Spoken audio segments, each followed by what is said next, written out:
rahmatullahi ta'ala wa barakatuhu yan Najeriya. Sunana Zango, sarkin mawaƙan Atiku Abubakar na jam'iyyar PDP. Abin da ya sa ni ɗan yi wannan ƙaramin bidiyo, ina so in jawo hankalin 'yan Najeriya. Abin da muka fito ba shi muka samu, kuma duk wani abu da ya faru a baya sai ka ce PDP.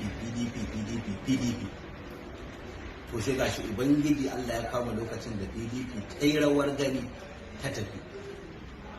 Yanzu kuma muka zo muka shiga wani yanayi wanda sai dai mu ce inna lillahi wa inna ilaihi raji'un.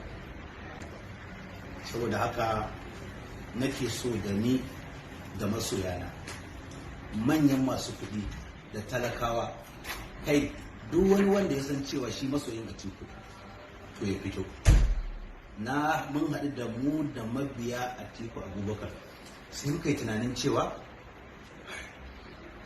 a yadda muka tsinci kanmu a cikin halin da muke ciki na tsadar rayuwa, kuma ya tashi babu yadda muka iya, to mu kira Atiku, don Atiku tun da ya tafi Dubai da aka gama zaɓe bai dawo ba.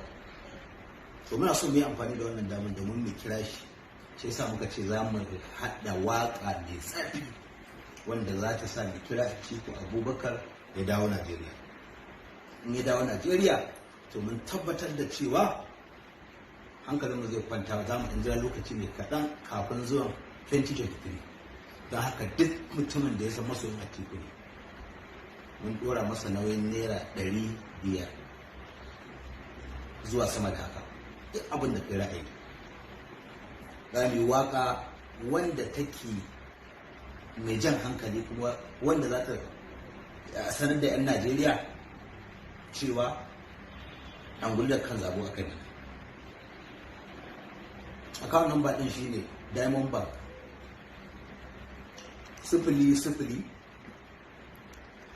978 takwas.